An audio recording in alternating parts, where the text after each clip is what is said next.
Welcome to our Thursday edition of Open Tabs, our Substack Live, where we hop on and talk about these stories taking up space and our tabs, our feeds, and our brains. Hi, Melissa. Hi, Megan. Hi, Emma. Hi, guys. Okay. So we have some fun topics today, so we're just going to jump straight into it. The first thing I wanted to talk to you guys about is this New York Times article about this short form Instagram show that I've been loving recently. It's called Errands. And the whole shtick is that it's the most boring show on the internet because he's an NYU film student grad. He just follows his funny friends around New York City as they do actual errands. So one episode is following his friend who needs to buy a new AC unit and then install it herself. Others are going to the post office and mailing something. Some are going to Target to pick something up. It's very funny. It's very, very lo-fi, bare bones. These people are not celebrities at all. And it kind of reminds me, I don't know if you guys are fans of Broad City or these New York based shows where it's just about the chaos of living your life in New York City. Because a lot of times when you are running errands in New York City, it hardly ever goes as planned. And the show documents that. It's very fun. And he did an interview with the New York Times, and what I thought was interesting about it is how he talks about purposely keeping it super lo-fi. It's really just him, whoever he's following that day, his camera, and he is purposely keeping it super duper low budget. He doesn't want any celebrity guests. He doesn't want to do any sponsorships or ads in it because he thinks that would take away from the magic that he's creating. And he also talks about how he was very much inspired by subway takes, which we've talked about before, that New York City, lo-fi, you're just in his case, you're just on the street. In subway takes, you're just sitting on the subway with your one guest. And yeah, I feel like we've talked about this, it's been a theme throughout of people wanting more lo-fi, less produced content online. And yeah, I just wanted to get your all's thoughts. This reminds me of a show that I've seen on my FYP where it's a girl saying, how long does it take? And she's helping her friends with tasks that they've been putting off. And then they say, how long does this actually take? So it's she's been meaning to update her passport. And then they're like, what do you need to do? And then it's basically just an accountability buddy. So I think this is a fun narrative way into one of the core use cases of the internet is just how do you get stuff done? What are the steps? And it's also productivity is such a thing, but this is productivity narratives in a really interesting way. And also that human element. So I think this is really fun. And it's shows that people are just looking for more the humanity and the personality than they are looking for the content themselves. And it's if you can build something compelling on top of something that's simple, you can make whatever content interesting, you know? Mm-hmm. I agree. I also think that there's a couple things that come to mind with this. It's also, I think, creating relatability with the audience, because going through the task of running errands is something that, we all have to do. And it's always sort of seen as this it's chores, right? It's stuff to get done. And if you've ever lived in New York City, doing anything can be really challenging. All you need to do is be commuting home and the rain starts and you're great. This is now going to be a, on a scale of 1 to 10, this could have been a 7 getting home and now it's a 1. You won't have an umbrella. The subway will be packed. You will be, it'll just, everything goes wrong. The other thing that brings to mind for this too, it's the fascination of mundanity, I think, is that a word? Or the mundane? Yeah. Is nothing new either, right? It's what Seinfeld is completely built on, right? It's just, regular people. And then it's a comedy built on that.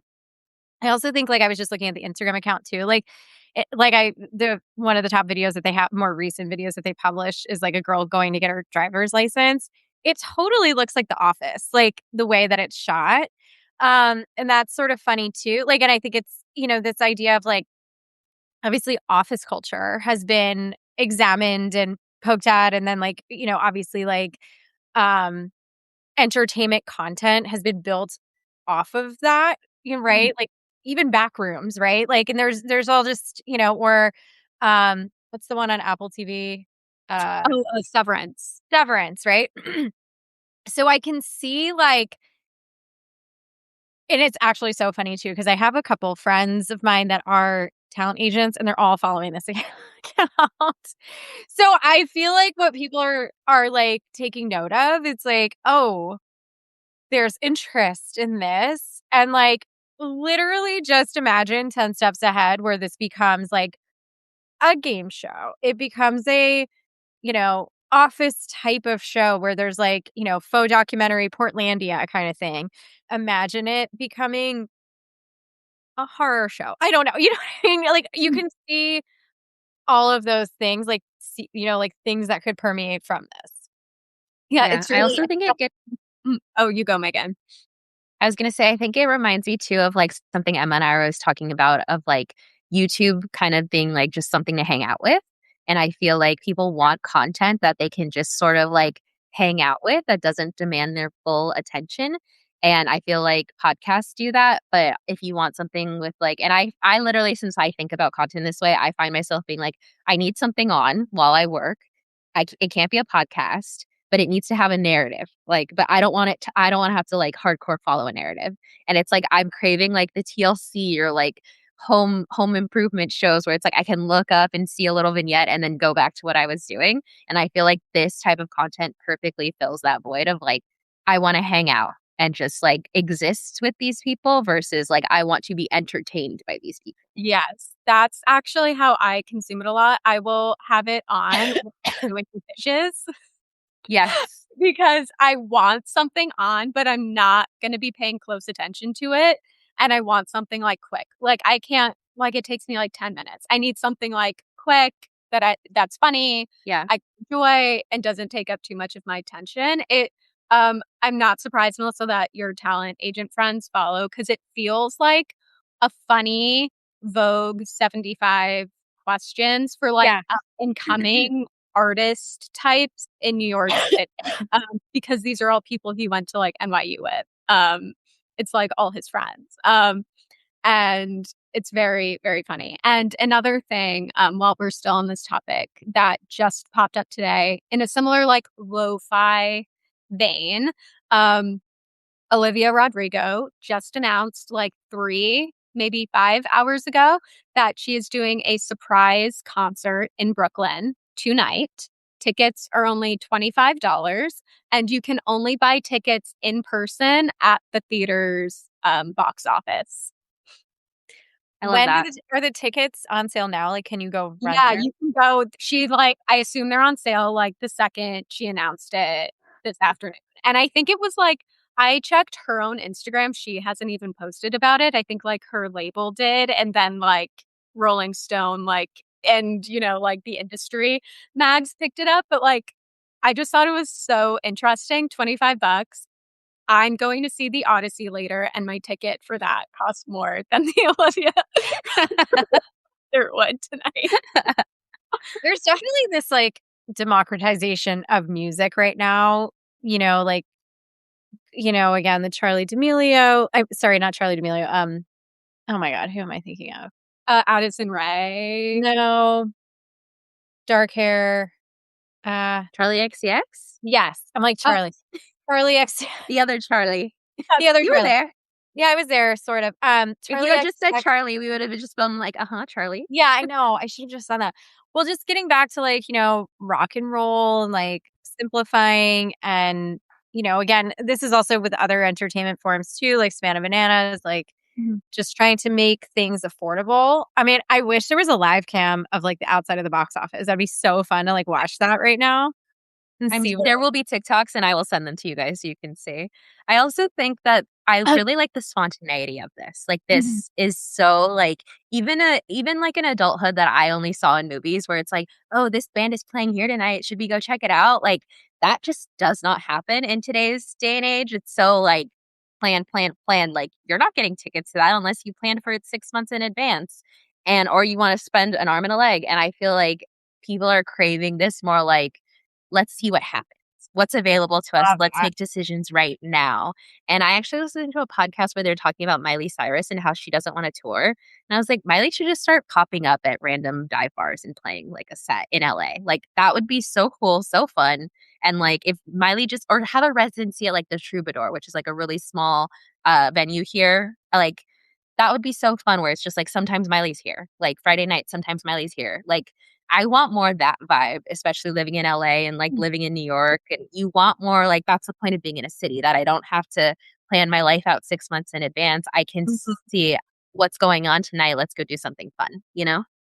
I Yeah, love that. I I totally agree. agree. It reminds me of this documentary I watched, Meet Me in the Bathroom, about like the 2000s New York City, like indie music scene, like the Strokes, LCD Sound System, the Yeah Yeah Yeahs. And it was very much like that vibe where it was like you Mhm. had to, like, if you knew the right person, you would get like a call, like, oh, so and so's playing at this club tonight.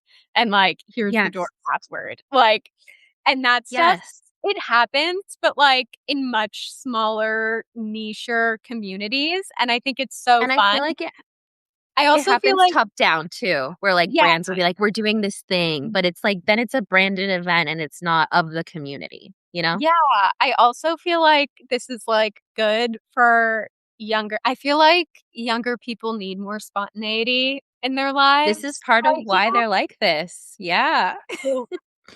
We Yeah. used to well, as someone who lived in the 2000s Mm. in New York City, um, The you guys millennial remind me optimism era. That's what they're Millennial talking. That's optimism what they're era. yeah. well, it was I moved into New York City by myself in fall of 2006. Um, started as an NBC page, and the page, like, when you worked Saturday Night Live, they have an after party, and then they have an after party, and the after party doesn't start until, like, midnight to 2 a.m., and to get into it, you have to get a password, and, like, it is a whole thing, and so it really was, like, so fun, and it was a way, like, if you saw it all the way through, like, I'm not gonna, like, reveal names, but, like, one of my page friends, like, fully dated seriously, like, one of the cast members of SNL, and it, like, definitely, like, Okay, you text us. yeah, Text me I'll on the text you side. guys I after. need this tea. Yeah, and, I love like, tea. like, my friends, I went to Holy Cross, right? So, we were all fans of the show Entourage, right? Like, that was, like, such a big show Yeah. in that era, and, like, these were my, like, college guy friends, like, like, a bunch of dorks, whatever, and I was like they were like, "Oh, what's your after party?" Like, whatever, and so we were all out. I wasn't even, like, privy to the after party. That's really, like, celebrities would go there, and then this was, like, the people who wanted to, like, stay out and party. Like, Justin Timberlake was always known to go to the after. Like, there are certain celebrities that, like, see it all the way through. Anyway, the funniest thing, it was Jeremy Piven hosted SNL, and, like, he went to his own after party, and I remember who else was there. It was, Jodie Sweetin from Full House was, like, partying. Random. Yeah, there were, like, other random sort of, like, B and C-list celebrities there, but it was so funny because all my guy friends ended up in, like, the bathroom line with Jeremy Piven, and they were, like, it was 3 o'clock in the morning, and they were all just like, "Oh my god," like, I forget what his name was in the show, but they were, like, all Ari. yes, he's a talent agent, right? Or whatever, Yep. um, Mhm. or the manager or whatever. Anyway, it was just, like, it was, like, a fun time, and I remember also, like, there's certain millennial influencers I follow. You guys know I'm, like, such a fan of Tanks also, and I feel like there really was more of this, like, go for it kind of mentality. Like, I had a phase where I would go to One Oak, like, the club, on Sunday nights, and I would literally, like, go out like really hard. And like, again, you don't even go out until 10. I would be out until 2, 3, and then like I would come back, go to bed, and like get to the office at 8:30. And it was like a point of pride to do that. And like we just like Also, subsisted on phone, you know? can I say also though, like it was almost like it was expected of you. Like especially working in media, like I feel like people want you to be out there and networking and like your boss would ask you what you do over the weekend and didn't want to hear nothing. Like your boss wanted to hear like I went here and I did this and I saw this and they like wanted to hear that you were out there doing things and like you talking about this is also making me realize that like the path to fame has just changed like so much that like honestly I think people who are getting famous just aren't that cool. Like when you think about what it takes to get famous these days, it's like you have to be an internet like person who is just like relentlessly themselves and doesn't I care know, about everyone which else is thinking also you're so weird. nerdy and like Well, narcissistic, like mhm. weird. Yeah, Yeah. it's weird. It's weirdos. It's like in Homeschooled. one of our lives in the past month, or maybe it was just when we three were on privately. I feel like Megan, you talked about like influencer events and like going to events, and these are people who are not good at socializing because they built their brands in their bedrooms alone at home on their phones. And then like these brands host these events and like expecting like Yeah. building community and these are like this is a very introverted group They're of all people. introverts.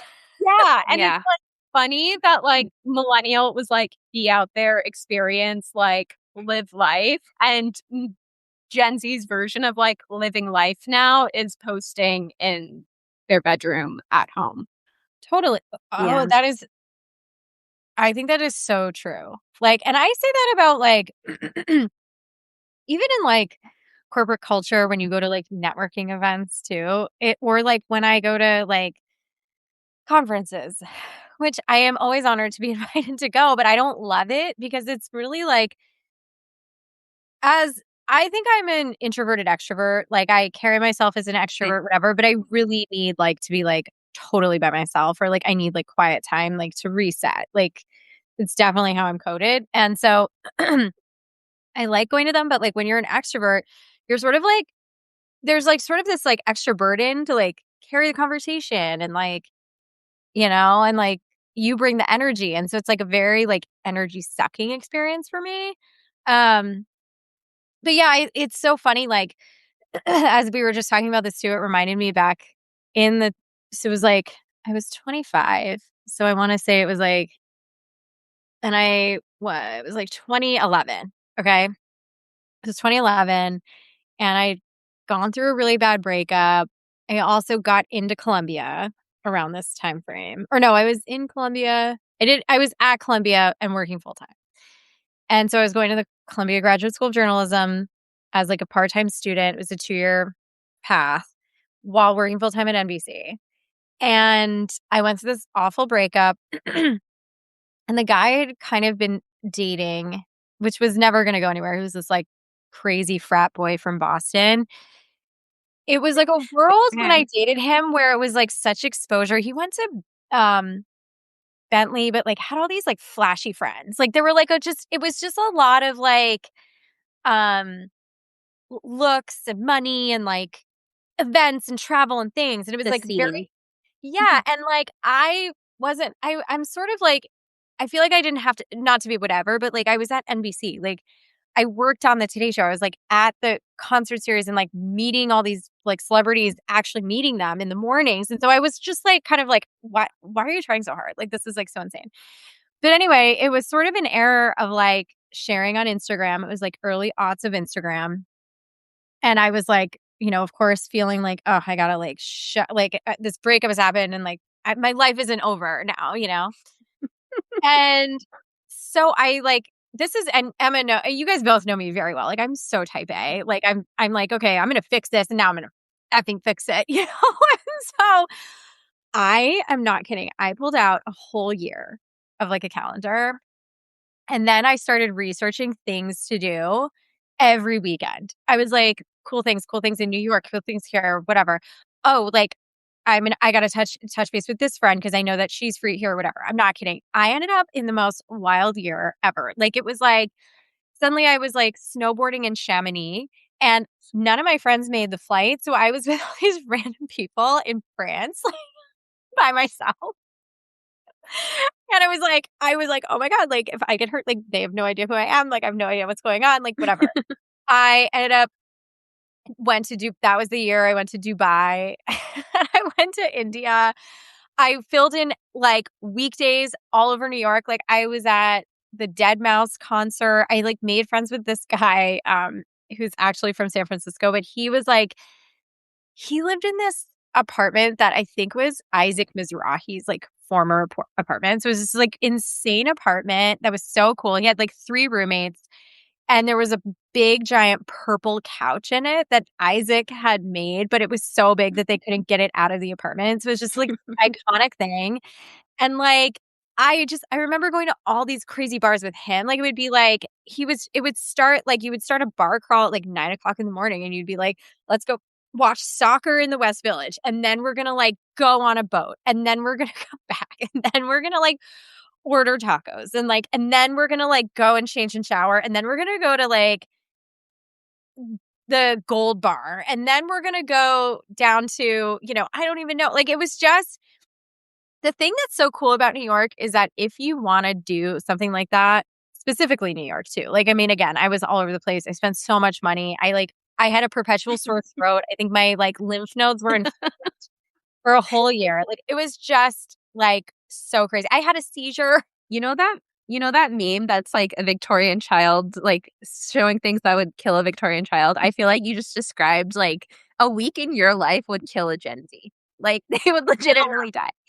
Well, and imagine that you're doing this. Okay, so it wasn't 2000. It was 2010 to 2011. That was the time. And early 2011 was so like trauma filled for me because I was like finishing my master's. It was my last semester. I had my like thesis that I had to do. And I remember January of that year, this is like per my schedule. Okay. I had to work the Consumer Electronics Show in Las Vegas for NBC, which I had done like literally like 4 years in a row. And I was like, okay, well, like, I'm just going to tack on a quick trip to Los Angeles to see my ex's sister. Okay. Like, how much of a loser am I? Like, I was staying with her in Manhattan Beach, like, or, whatever, LA. And then I flew to Arizona and I ended up, sadly, it ended up being the last time I saw my grandmother and who had picked up smoking. And so my whole suitcase is like, just stunk like someone was ripping cigarettes. Like, it was so disgusting. Then I flew to San Francisco and was like, I guess I'll go to Tahoe with my friends here. We go to Tahoe and like there was an 80s band playing in Tahoe. Like I can't even remember the name of it. It's called like Rubik's Cube or something. I don't know. I forget. All of my stuff smelled like cigarettes and I was like gambling and like all of this stuff. It was just this like wild time. And like I had also been burned out so badly. Like I just was so run down like 2 weeks before I literally had a seizure in the Barnes and Noble on the Upper East Side. I think I remember you telling me about this. Yeah, I was in the hospital that's and like it wild. was just like I was just like the low of the low. Like it was like so depressing. I wasn't done with graduate school. I needed my ex to see how fabulous my life was, but it wasn't. And it was really rough time. And funny enough, I met Jeff in like it was like June, July of that year. It was like I was Wild. like as raw as like and then, and then I meet Okay, as you're describing all of this, it reminds me of like kind of the summer Alex Earl is having, of like how she's just like jet setting around Europe and like, like being like, well, I'm going here and I met this guy and yeah. now we're going here and I don't know how we ended up here. But like to think about like, and this is so how we've categorized her as like, she's the one who's teaching Gen Z how to have fun. And it's like more of this, like, I don't know, like, the wind carries me vibe. But also she's getting so much backlash right now. Like people are like, being so critical of her like I've never seen before. They're like wishing the ill on her relationship with Stassi. And I just feel like the way that Gen Z goes about like exploring and socializing is just so different. It's very And so puritanical. social media, yes, very, very puritanical. Yes, but also since we're on a tangent, did you Yeah, guys see the drama with Good Noticings and Caroline Calloway? I wanted to talk about that with you. I feel like, you guys, this is a free range episode of Yeah. Open Chat, and we're just rolling with it. I meant to bring that up to you, Megan, in the pre-call because Caroline Calloway is my like favorite internet Emma scammer. is like Emma is like I on love the her. feet of Caroline Calloway. I Okay, think I so wrote you saw. about her for MT Deco literally like in the first 6 months I started working. I think you have to It's resurface on the it blog. when you yeah, you have to You find it. definitely should. So for those who don't know, Caroline Calloway, internet scammer, who got famous because one of her friends wrote an article in The Cut about her, went viral, and then Caroline responded, and then they had their whole back and forth. Well, Quick she's tangent. back I having feel like that was yeah, the beginning of like the cut essays, like being a yeah, thing agreed. online. Agreed. Yeah. And so then Caroline kind of like leveraged this into a persona where she's just kind of like, what did she say in her video? She's whimsical and ridiculous or whatever. Whimsical, and her life is full of whimsy and chaos or something. Yeah, something Yeah. like that. So she posted a rant where she's walking down the street in New York after a party, and she's like, "The girls of the Good Noticing podcast are the fakest bitches in all of New York City," and then goes on to describe how basically she's been on their podcast and how they ripped into her, which like they did not. I listened to this episode; they did not rip into her. They had valid criticisms, but they didn't rip into her. And so this is like the whole drama where everyone today is just like, I'm living for this niche internet drama, but it's also like low stakes and fun. Like it reminds me of the 2000s, like Britney and Paris and Hillary and like the fights that they would have over like someone stole their boyfriend, like low stakes interpersonal drama, you know? Well, it's similar to this is another article you DM'd Megan, the MT Deco account, and I'm including in our Monday Cultural Gems email about like you can't be messy on the internet anymore because everyone has like a personal brand and that like Yeah. Reddit and anonymous platforms are and Tumblr also got a shout out are like the last pillars of internet messiness and Caroline Calloway because she knows Yeah. this is her personal brand. Yeah, like I think this is fine. Like I don't think this is a scandal. Like I think this is really fun mess. You know what I mean? Like it's literally just like I don't like how you talked about me on your podcast, and now they're like, everyone in the comments is like that too. They're like, as a hater, I can't wait to hear what they say about this. I hope they address it on their podcast and like talk about it. Well, But I also think I saw they have, I guess, a scheduled episode they do on their Patreon that they like maybe yes. do live every Thursday. And people are like, oh my God, I'm gonna like pay for a Patreon subscription just to get their thoughts on it. You know this? Oh, yeah, maybe it was staged. I would love that even more if they were like, let's have fake internet beef to raise both of our stars. Like, I don't think that's the case, but I would love it to be true. I mean, I think that's going to become a thing. And I think that the low stakes internet drama also, like, speaking of some of what you guys are talking about, but in a different way, like, I've been listening to some of the discourse around Stassi's new show. Have you guys seen it at all? Yes. I've seen clips. I haven't seen the show, but I've seen the Well, I need to watch it. yeah, same. I need to watch it as well, but I was just listening to a podcast take on it. And I think it's interesting, like what I'm hearing, right? Like she's like very like again low stakes internet drama. Like she's bringing like people on. She's quote unquote bearing it all, which is interesting. Because there's been sort of this like move toward like more privacy, especially with like reality stars and like we talk about Alex Cooper and like kind of privacy. She's kind of doing the opposite. And like I saw like a short form video somewhere on my For You page yesterday where she was talking about how she was like likening her like this whole thing to like the Kardashians. And the take was like,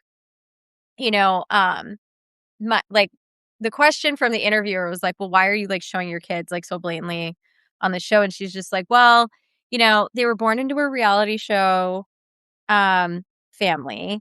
And, just as much as they might come out one day and say, I hate you for doing this to me, they could also say, why didn't you do this for me when you had the chance to give me a platform? And so she's like, so I'm just like putting them out there. And I was kind of like, I do think she's doing, I give her credit, like Stassi knows how to make like headlines. And I think it's kind of cool that she's, it's like refreshing to me a little bit. Like, I think people, I feel like Bethany kind of like treads on this too, where it's like, and this even harkens on the Errands conversation too. Like, people are wanting some return to like the authenticity, the like lo-fi, the like, again, like the realness, I guess, Mhm. Yeah. Yeah, I definitely relate as, like especially, like, watching reality TV way too young, like, in the mid-2000s, like, how messy and chaotic and nobody was thinking about how, like, audiences were going No. to perceive them and, like, long career longevity after the fact or, like, brand deals at all. So, like, people were like, "I need to be as messy as possible," so, like, they renew my contract, and now it's a very different vibe of, like, it needs to be, like, controlled messy. Like, I feel like they're towing the line of, like, being interesting enough without giving too much away and, like, maintaining privacy and also, like, being brand safe. It's Yeah. I also thought what Saucy said about her kid was interesting and like how she could, be mad at her for not putting her on reality TV. Mhm. And I think it also speaks to parents knowing like that their kids are little versions of them. I think has been something that's interesting. It's like there's no one size fits all for like this is what kids need to do and this is like how they should how they should behave. Like I even saw I think it was Jason Kelsey talking about how like his wife didn't understand just how stubborn, like, the kids were gonna be because he's like, "No, we're very stubborn people, so, like, gentle parenting isn't gonna work," and, like, eventually she came around on whatever it was, and so I think there is something of, like, as much as we are so used to policing parents and, like, what they should do online, at the end of the day, every child is different and they know what's best for their kids, you know? Yes. I mean, I also think it is funny, like, I do think now that I hear her say this and I actually put, like, my brain to thinking about it, there is such a, like, passe thing putting your kids online. Like, you guys know my, like, take on it. Like, I do think sharenting and, like, I think that there's a lot of, like, lack of safety related to this right now. So, you know that. That being said, and this is I feel like I'm talking to, like, clients with this too, because clients will be like, how do we, like, create content around, like, a proprietary meeting where it's secret?" You know what I mean? And I'm like, there's so many ways in to, like, story tell something without, like, giving it away, you know? Like, figure it out. Like, you can have an account without your kid's face, or you can build an entire profile for your kid built on a given purpose and, like, still protect them. You Mhm. know what I mean? Mhm. Like, I have, like, started I think there's this, like, little golf influencer who's 10, and she's amazing. Like, I don't even know I can't think of her name off the top of my head, but, like, you guys know my son is, like, super into sports, and I've, like, thought to myself, like, "Wow, should I be, like, building an online presence for him? I don't know." Like, an audience is audience, it's valuable, like, like, listen, it crosses my mind even when we think about, like, colleges, right? So, like, one of the paths, if you, like, listen to all of these, like, influencers out there now talking about this is, like, advising to start a business and show how you're an entrepreneur and, like, do all this stuff when you're, like, in high school as, like, it all builds up. How are you giving back to the community, doing all that? Well, that can be a heck of a lot easier if you have a following. You know what I mean? You can have a much Yeah. bigger impact Mhm. if you suddenly have, like, a very engaged following.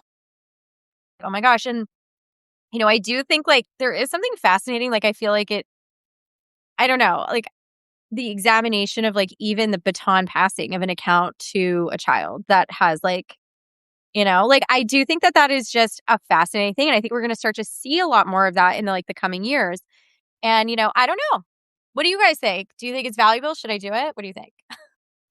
Yeah, I think I said this before, but I think Wally's too much of a stress case, Oh, yes. and that, like, but I wouldn't fault parents for doing it if they are doing it with pure intentions, as long as it doesn't result in, the situation where it's like, "This isn't my dream, dad, it's yours." But, like, if it really is coming from a place of, like, genuine, like, "My kid Mhm. wants to do this, and I wanna set them up for success," then yeah. Yeah, I think I pretty much agree with that, and, like, just monitoring, like, analytics, like, seeing who the audience Yeah. demographic topics. Like, I think there are ways to be careful about it. It's just, I think a lot of people aren't, and those are the ones we hear about. So Yeah. they suck all the air out of the room. But thank you guys. I loved this like little like internet free range. I mean, maybe we call the show Tangents. I don't know. I thought that it was. I think this is really fun, especially like end of the week. Like, there's so many different stories. Like, I don't It's know. basically Friday. Yeah, it's typically Friday. Friday. I was gonna say, can I ask you guys a question? And I don't know, like whatever, you don't even have to answer on here, but like, should we rename the entire Substack Open Tabs? That's a big question. Okay, we'll leave the audience on that hook with a question, with a question mark, and then we can talk about it and on Tuesday, in more depth. But I don't know. I feel like maybe we should. I don't know. Like, would it? It's interesting. I saw like one of the Substacks we admire so much is Rachel Carton. We love you, Rachel. You are crushing. Rachel was featured in she shared on LinkedIn, like she was shared in this like whole lineup of like it was actually interesting. It was like a top newsletters that people who work in corporate actually expense. So they have the company like Cool. paid Smart. for it, which I think is really cool. And like we aspire to that. But Rachel, we love you. Anyway, the point is that like just looking across the list, the name of her Substack, which is link in bio, is just like so sharp and simple and clean. And I'm like, should we just be open tabs? I don't know. Food for thought. Well, maybe that'll be our behind the paywall Tuesday conversation. Yeah, maybe we do a poll and we can see. Like, should we just rename it? It's kind of where my head is at. I just feel like Empty Deco by Melissa Blum or For You by Melissa Blum. It's so long. I don't know. I know it is a bit of a mouthful. But interesting. I'll think about that over the weekend. Me too. Okay, All right. I can't wait. Have fun at the Odyssey. Enjoy the Odyssey. Tell me what you think. We can't wait. Okay, getting ready to walk in 3 hours. Okay, bye guys.